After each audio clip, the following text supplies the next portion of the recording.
Conspiracy, one of the darkest words in the language of man. Yet there is hardly a single page of history that doesn't partially reveal the deadly eye of conspiracy at work. It was a conspiracy that directed Brutus against Caesar in the Roman Senate on the Ides of March. It was a conspiracy that plotted the betrayal of West Point by Benedict Arnold during the American Revolution.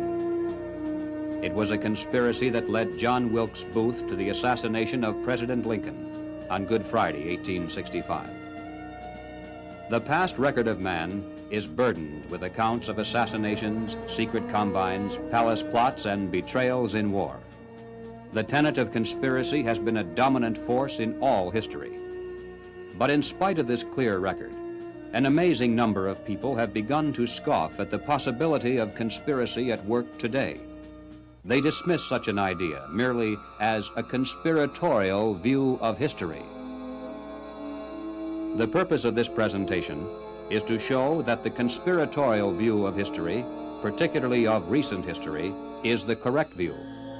That there is a secret and powerful combine at work today, that it constitutes the unseen government of the United States, and that it properly can be identified as the capitalist conspiracy.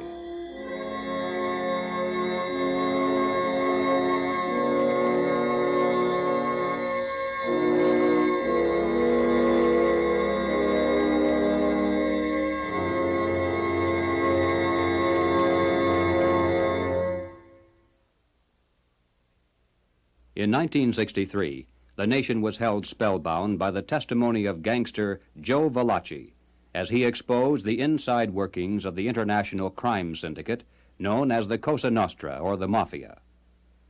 No matter how carefully criminal conspiracies are organized, eventually they're exposed because someone on the inside goes to the authorities and talks. The same is true with political conspiracies. For instance, over the years, there has been a steady stream of defectors from the communist apparatus, and through their testimony, we now have a clear idea of how that conspiracy is organized and operated. But one large piece of the puzzle always has been missing. It's a matter of record that some of the greatest help to world communism often has come from prominent and respectable leaders within the United States. Obviously, these men are not communists. As a matter of fact, most of them are extremely wealthy and are thought of as capitalists who supposedly would have the most to lose under socialism and communism.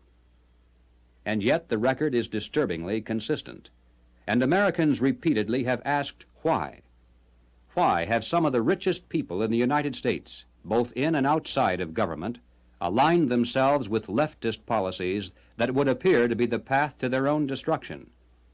And if there is a conspiracy at work among these men, why hasn't someone on the inside exposed it?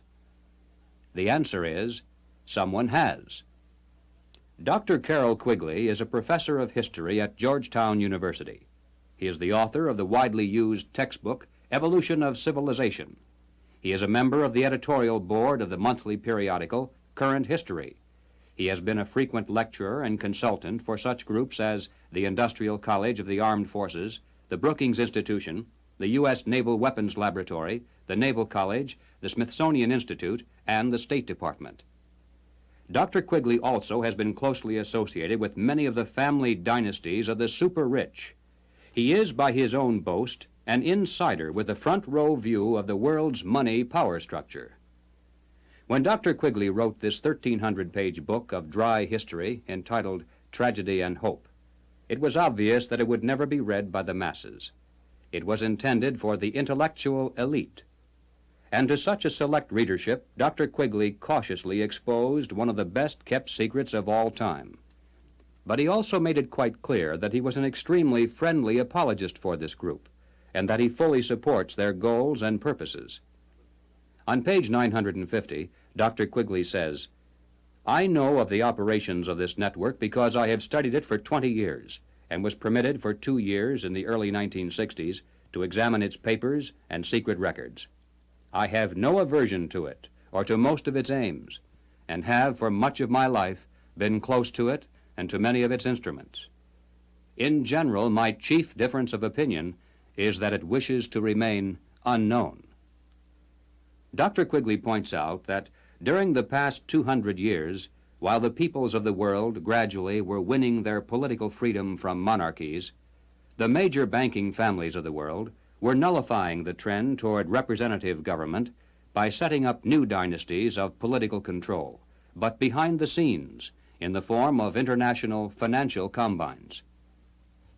These banking dynasties had learned that all governments, whether they be monarchies or democracies, must borrow money in times of emergency, and that by providing such funds from their own private resources, with strings attached, of course, gradually they could bring both kings and democratic leaders under their control.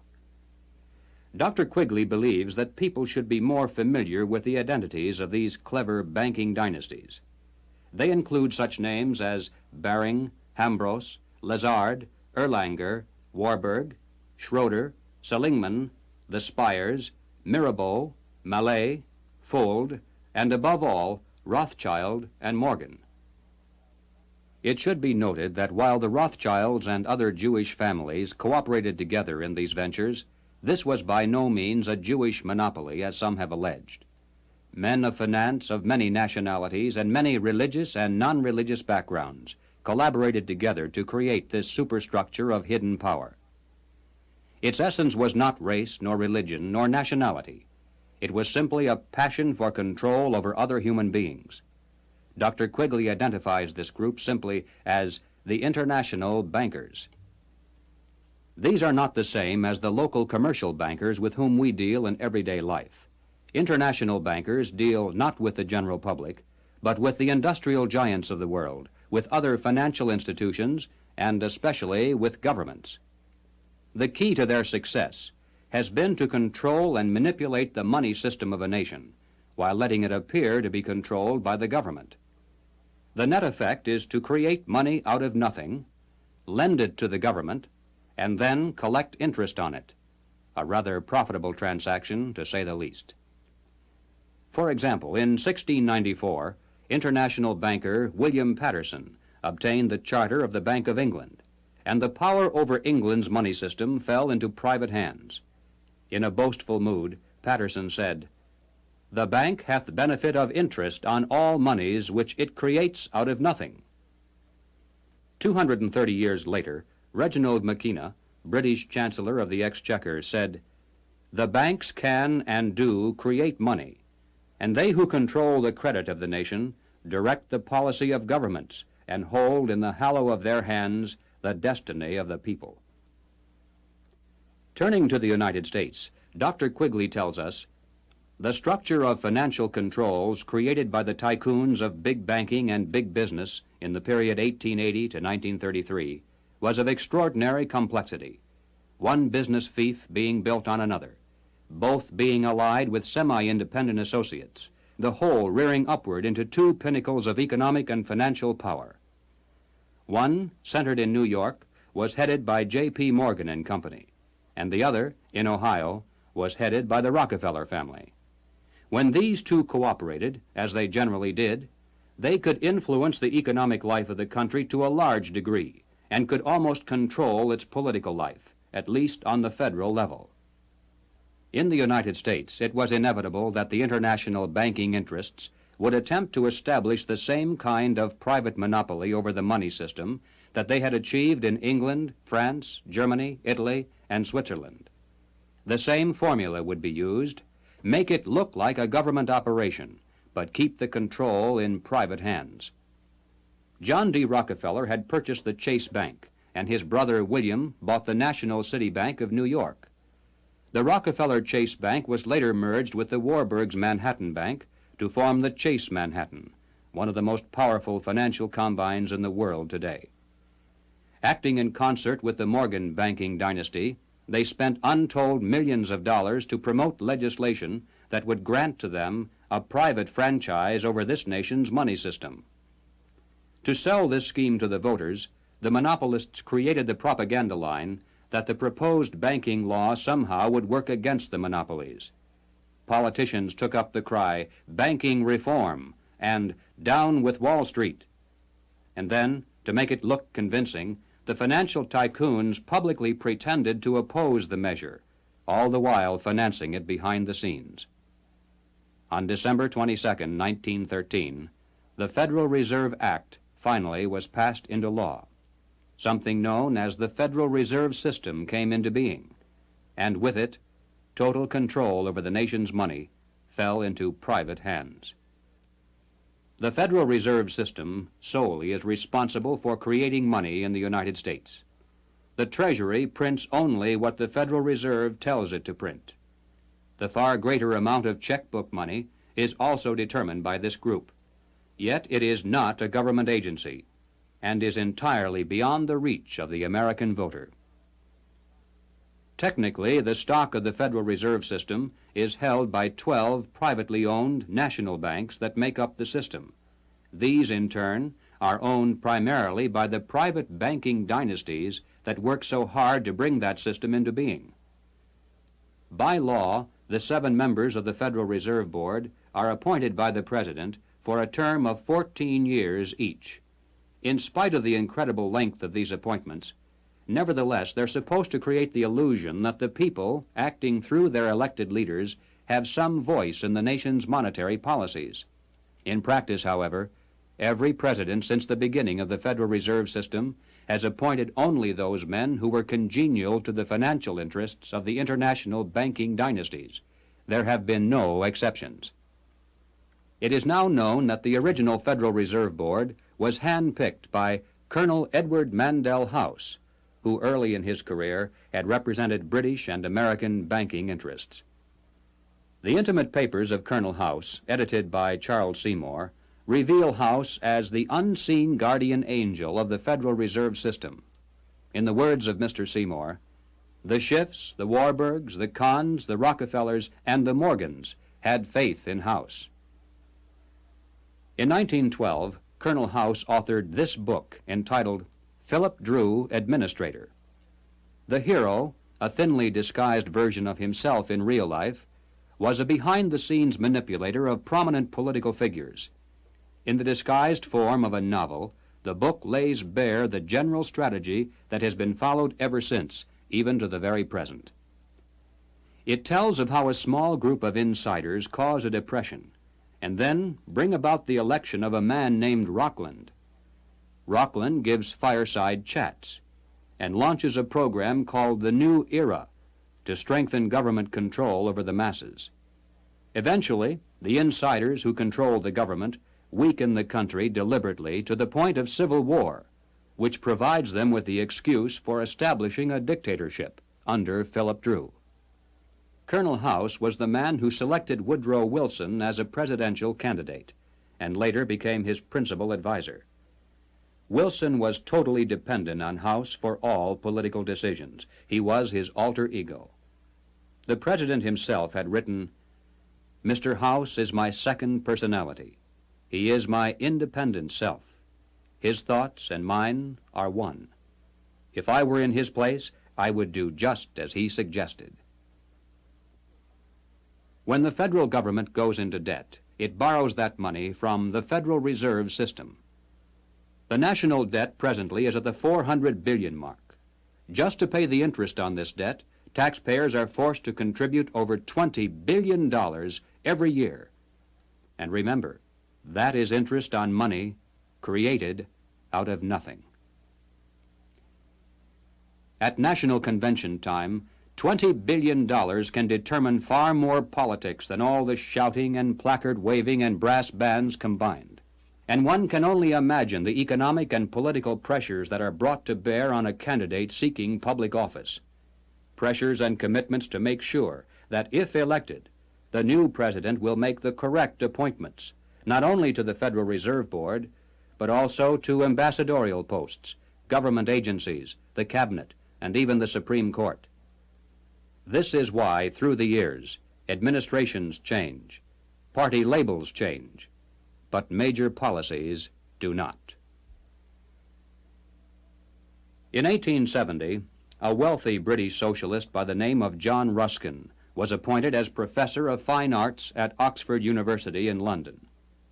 He taught his students that the state must take control of the means of production and organize them for the good of the community as a whole.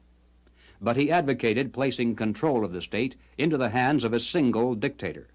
He said, "My continual aim has been to show the eternal superiority of some men to others, sometimes even of one man to all others." Dr. Quigley tells us, Ruskin spoke to the Oxford undergraduates as members of the privileged ruling class.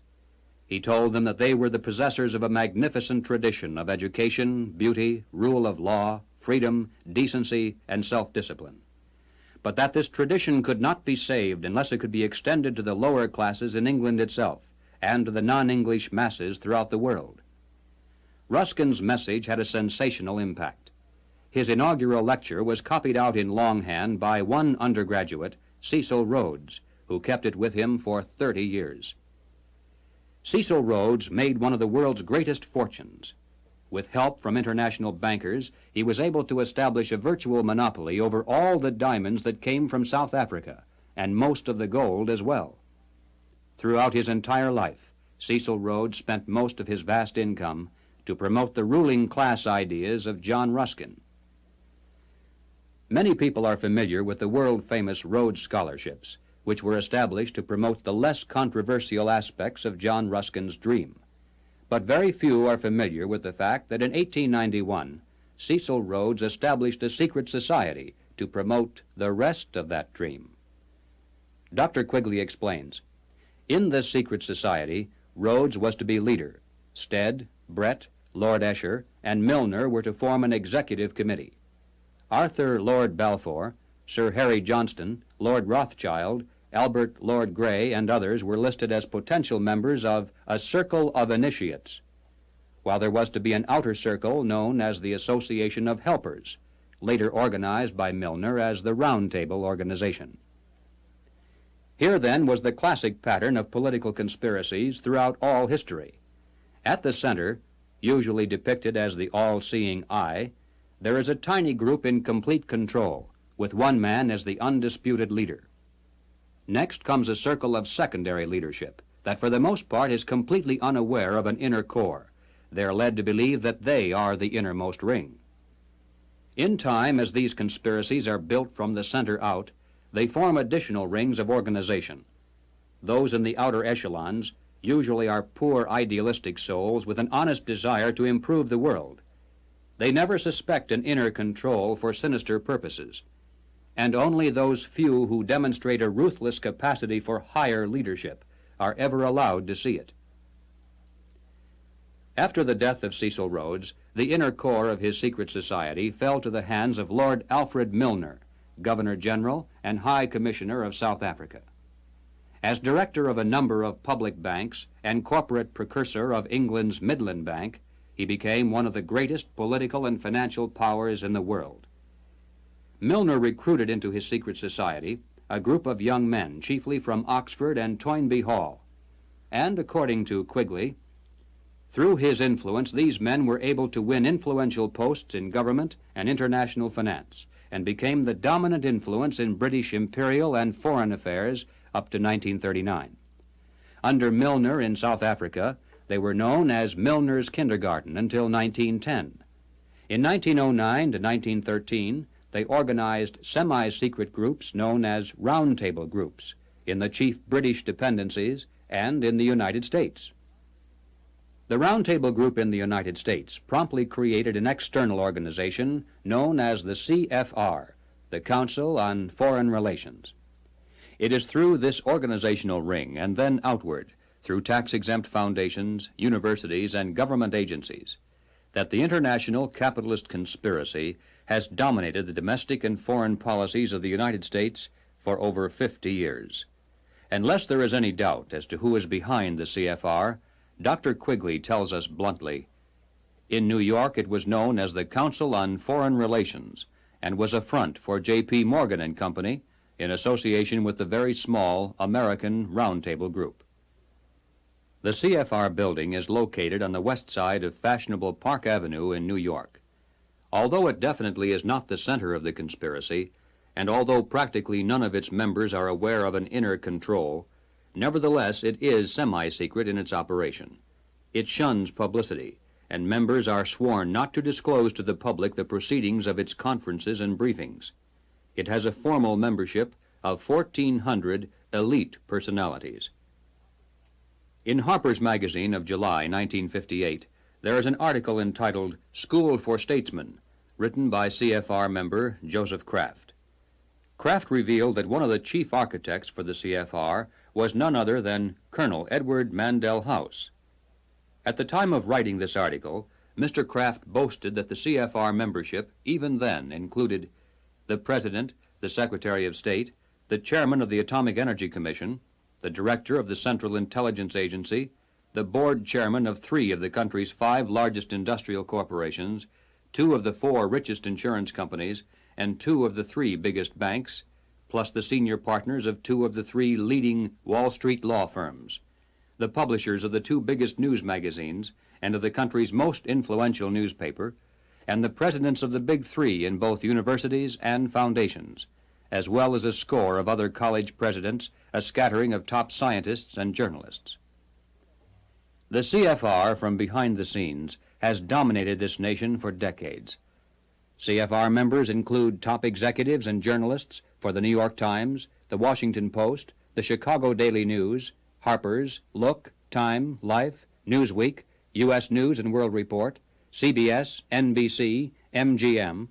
They include directors of the Ford Foundation, the Rockefeller Foundation, the Carnegie Endowment Fund.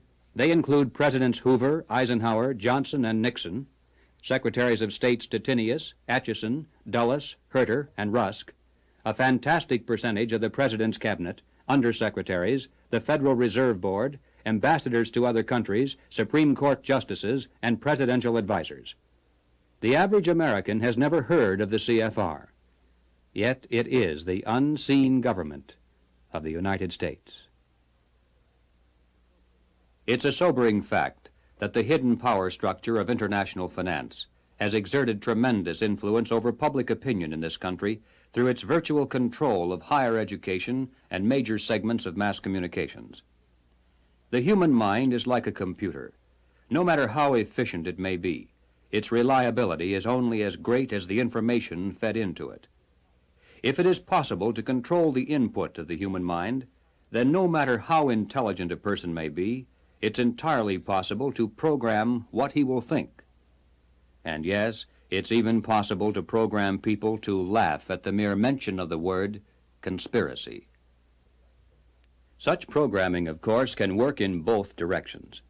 While one group has been conditioned not to see any conspiracy at work, another group has been led to believe that communists have been behind practically everything, a position easily made to look ridiculous. These well-intentioned anti-communists have been correct in their charge of conspiracy, but incorrect in knowing who to blame. As far back as 1907, Trotsky was financed by British bankers. By 1917, the major financing for the communist revolution in Russia was coming through Lord Alfred Milner, the leader of that inner core within the roundtable groups and the CFR. In America, Jacob Schiff of Kuhn, Loeb and Company gave $20 million to Trotsky. From Germany, millions more came from Max Warburg. The communist movement, not only in the United States, but around the world, always has been financed by the international banking establishment. Dr. Quigley explains why the establishment has never greatly worried about the communist movement in America. He says, "It must be recognized that the power that these energetic left-wingers exercised was never their own power or communist power, but was ultimately the power of the international financial coterie." In the 1950s, when the public became aroused over evidence of communist subversion in the federal government, it was a simple expedient to have a promising young congressman from California dramatically expose one communist agent. The establishment press gave it extensive coverage, the public was placated, and the obscure congressman became a national hero almost overnight. But when Congressman Reese of Tennessee began to investigate the link-up between Alger Hiss, the Carnegie Endowment, the Morgan Bank, and the interlocking tax-exempt foundations, the establishment press and the administration moved mightily against him. The pressures were so great that he was forced to abandon his investigation, and no one has dared to try it since. After a man has far more money than he possibly can spend for pleasures, what is left to excite him? For those with a ruling class mentality, the answer is power, raw power over other human beings. Money can buy such power only to a point. Beyond that, politics is the sport, and world politics is the ultimate game. For the purposes of this presentation, we have referred to those in the international power structure as capitalists. But these men are not really capitalists in the classical sense. They are merely rich socialists. They have gained their vast wealth not through honest competition and free enterprise, but by political influence and favoritism, the granting of government protection to eliminate competition, and by gigantic fraud of the money system, backed by government force. These men are striving to create a world superstate, with the expectation that from behind the scenes they will be the ones who will rule. Not free enterprise capitalism, but big government is the conspiracy's life force. World government is its ultimate goal. But what is the best way to sell big government and then world government to a people like ours, historically devoted to an independent republic of limited powers? The answer is simple. In revolutionary literature, the tactic is known as pressure from above and below. It's the strategy that Colonel House laid down in his book, Philip Drew, Administrator. Deliberately create problems, and then offer only those solutions that result in the expansion of government. Create conditions so frightful at home and abroad that the abandonment of personal liberties and national sovereignty will appear as a reasonable price for a return to domestic tranquility and world peace. If those who seek world dominion can stimulate leftist mobs into violent confrontation with local law enforcement, and also provide exhaustive news coverage so that the entire nation can see and tremble, then the peaceful and freedom-loving majority can be programmed to accept a vast expansion of government powers and even a national police force, offered supposedly to end the violence. If those who seek world dominion can raise the specter of an enemy armed to the teeth with superior atomic weapons on the verge of launching a nuclear holocaust, and also offer world government as the prevention, then millions of Americans can be programmed to accept the loss of national sovereignty as our last best hope for peace. This is the meaning of pressure from above and below. To put over police state measures at home, they need chaos, crime, and anarchy in the streets. To sell the idea of world government, they need the constant threat of nuclear war. Or, as they say in revolutionary circles, the real action is in the reaction. In 1968, Random House Incorporated published this book by James Coonan, The Strawberry Statement, Notes of a College Revolutionary. Coonan carries the usual New Left credentials, and is a classic example of the extent to which a highly intelligent mind can be programmed by the establishment into thinking that it is acting against the establishment. Coonan was one of the leading participants in the first student seizure of an American university, which occurred at Columbia in April of 1968. Initially, the movement was not large and easily could have been stopped by a simple police action. But as usual, the anti-establishment forces received their greatest help from the establishment itself. For several days, police were told not to interfere. Meanwhile, university officials groveled in the face of outrageous propaganda charges, and the media made national heroes of the rebelling students. MGM even made a movie out of Coonan's book. On page 130, Coonan wrote, "In the evening, I went up to the U to check out a strategy meeting. A kid was giving a report on the SDS convention. He said that at the convention, men from Business International roundtables, the meeting sponsored by Business International for their client groups and heads of government, tried to buy up a few radicals. They offered to finance our demonstrations in Chicago. We were also offered ESSO, or Rockefeller money. They want us to make a lot of radical commotion so they can look more in the center as they move to the left." Jerry Kirk, while a student at the University of Chicago, was active in the SDS, the Du Bois Club, the Black Panthers, and the Communist Party. In 1969, Mr. Kirk broke from the party, and the following year testified before the House and Senate Internal Security Committees. Here is what Mr. Kirk has told us. Young people have no conception of the conspiracy's strategy of pressure from above and pressure from below. They have no idea that they're playing into the hands of the establishment they claim to hate. The radicals think they're fighting the forces of the super-rich, like Rockefeller and Ford, and don't realize that it is precisely such forces which are behind their own revolution, financing it and using it for their own purposes. When Stokely Carmichael was head of the militant revolutionary group known as SNCC, he was invited to speak at the University of Chicago. Jerry Kirk, then still a Black Panther, was among those who attended, and here is how he described Carmichael's appearance. Mr. Carmichael was obviously in the middle of something rather important, which made him more nervous and more tense than in the past. He started speaking of things which he said he could not have said before because his research was not finished. He spoke of the false consciousness of many blacks who believed the Jews were the instrument of oppression of blacks. And he made note of the fact that even though many Jewish people, for example in New York, own quite a bit of land, one must understand that the overwhelming percentages of mortgages in Harlem was owned not by Jewish people, but by Morgan Guarantee Trust, the Morgan family, and Chase Manhattan Bank, the Rockefellers. He repeated the line from the song he liked so well.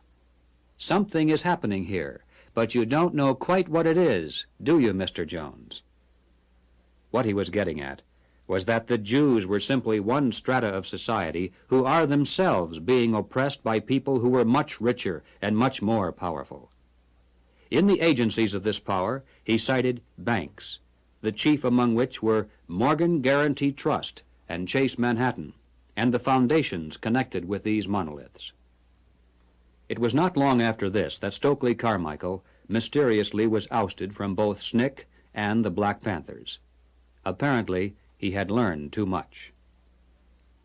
More and more young radicals are beginning to wake up to the fact that their entire lives have been carefully programmed by the very people who are their hate symbols. They're beginning to realize that their so-called anti-establishment outlook actually is the calculated product of the establishment press, the establishment communications media, the establishment entertainment industry, the establishment schools. Rich men's corporations publish and popularize revolutionary books and songs. Through advertising, rich men's businesses subsidize revolutionary magazines. Rich men's tax-exempt foundations pour millions of dollars into left-wing organizations. The federal establishment in Washington, through agencies like the OEO, provide weekly paychecks to thousands of hardcore revolutionaries. And so we return again to the basic question, why? Why does the establishment publicly condemn but privately support the anti-establishment movement? Former communist Jerry Kirk answers, "The idea is to create a situation where the people are so frightened of the violence all around them that they will throw their hands up in the air and demand, 'Federal government, do something.' And the only choice open will be martial law.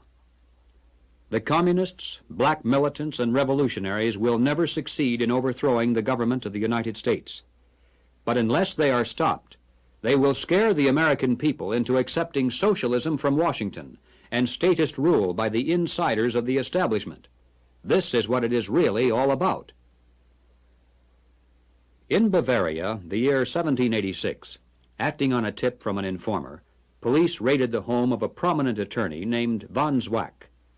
They seized documents and letters revealing that he was a high-ranking member of an extensive conspiracy called the Order of the Illuminati.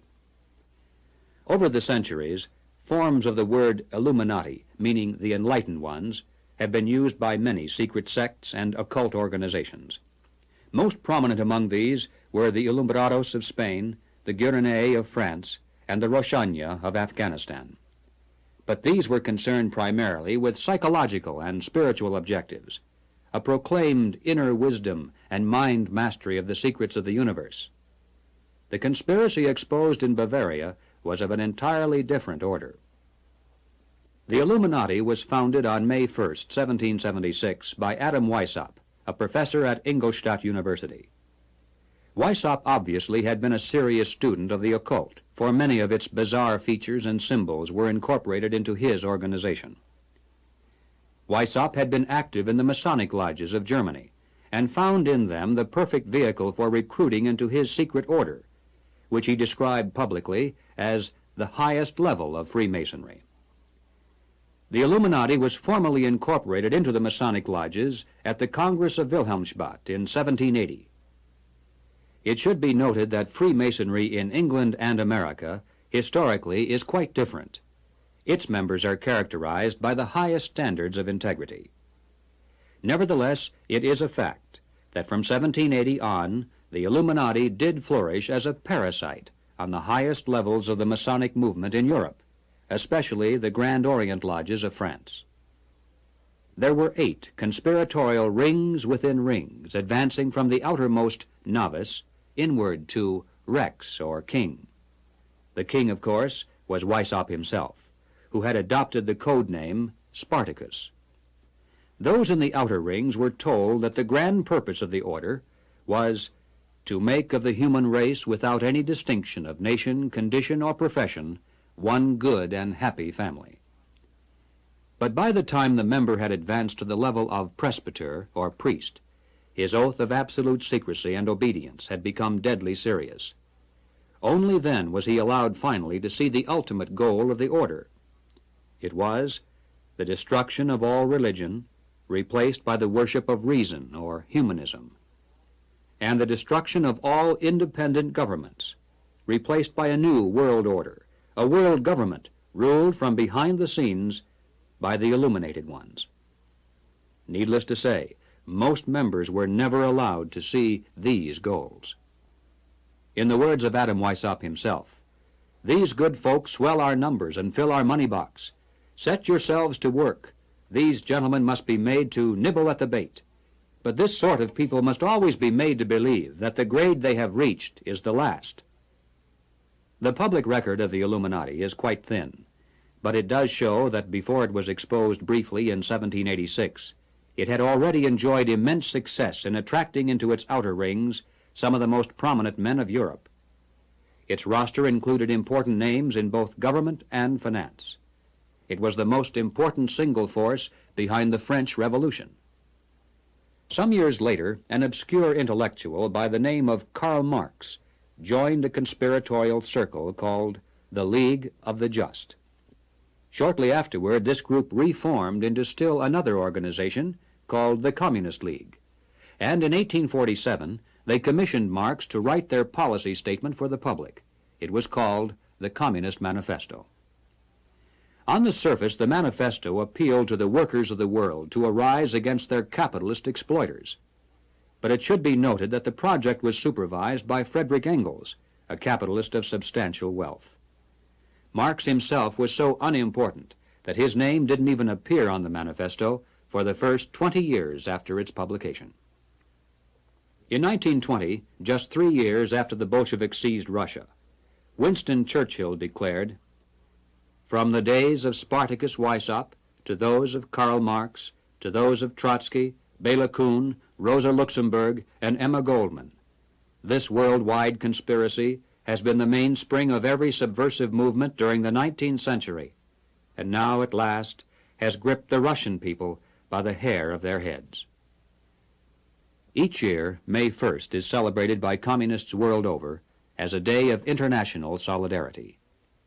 As mentioned previously, the Illuminati also was founded on May 1st. Undoubtedly, this is merely a coincidence. The symbol of the all-seeing eye is closely associated with the Illuminati. Like many other features of this conspiracy, apparently it was taken by Adam Weishaupt from the occult symbolism of ancient history. It appears today among the symbols of the Rosicrucians, the Freemasons, and many others around the world, including the Cao Dai in South Vietnam. Undoubtedly, it is merely a coincidence that the all-seeing eye now appears on the alternate side of the Great Seal of the federal government, and also on the $1 notes of the Federal Reserve System. At the bottom of the seal, in Roman numerals, there is the date 1776.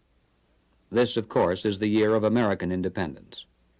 Undoubtedly, it is merely a coincidence that it is also the year of the founding of the Illuminati. But then, perhaps, none of this is merely a coincidence. Is it possible that both the communist and capitalist conspiracies have yet one more inner circle within the circle that is common to them both?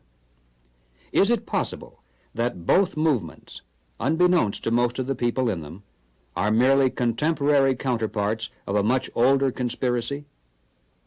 There is much evidence, far more than presented here, to indicate that this is the case, but frankly, we don't know. Until someone on the inside of such a master conspiracy decides to reveal its existence today, we simply have no way of finding out. But we do know that it is not impossible, and certainly not absurd. What then is our response? Fortunately, it's not necessary that we resolve the historical question of the conspiracy's origin. Regardless of whether there is one controlling group, or two cooperating, or three competing, or 4 or 10, in practical terms of what can be done about it, our response must be the same. Conspiracy, as it operates at the highest level in the United States today, rests upon two solid foundations and enjoys the protection of shelter.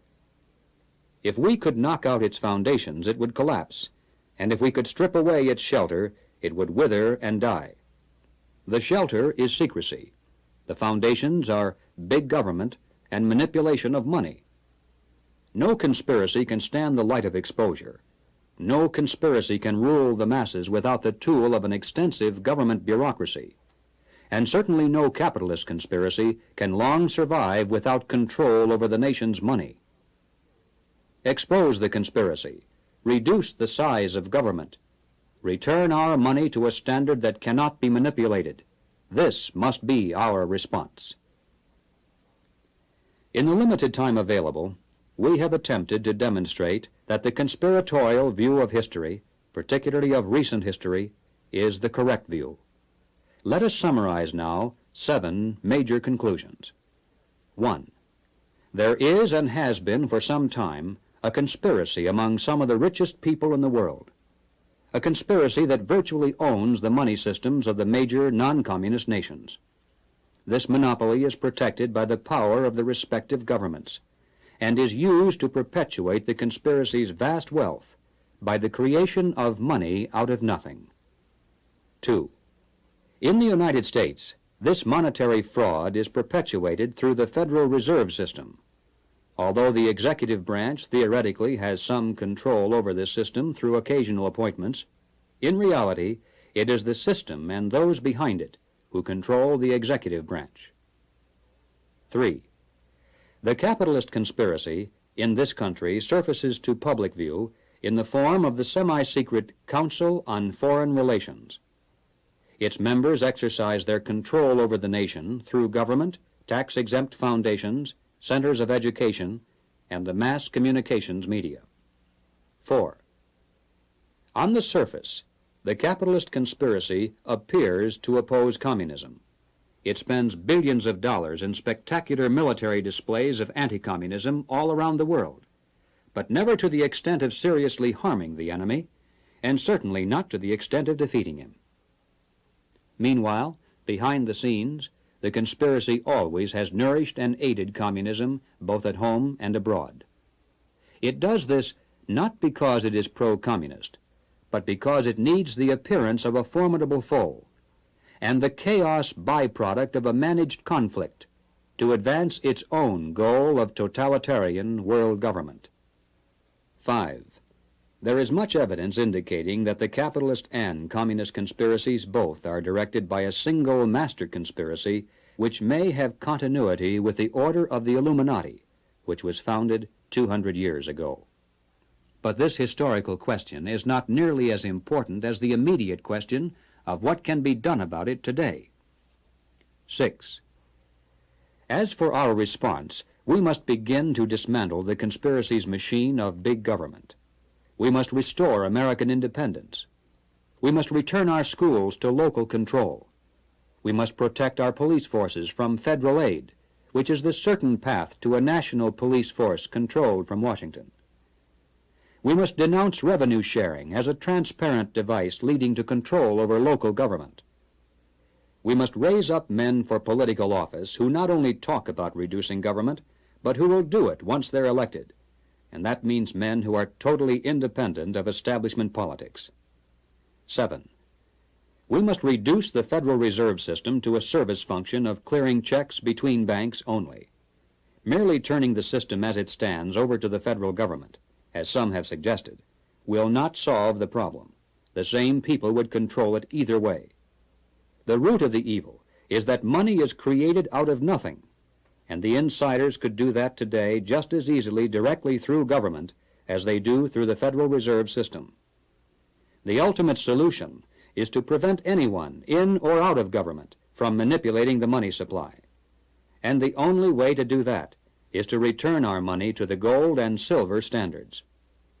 8. We must expose the conspiracy to public view. If somehow every American could be made aware of the facts contained in this presentation, if it were possible to circumvent the establishment's channels of mass communication and carry this message person to person to our friends and neighbors and fellow club members, the conspiracy would collapse like a house of cards. Yes, the hour is late, but it is not too late if we are realistic in our efforts. As Americans, we can still speak out without fear of imprisonment. We can still join together into patriotic groups to multiply our effectiveness. We can still challenge the establishment's candidates. We still retain that remnant of power to regain control of our own government.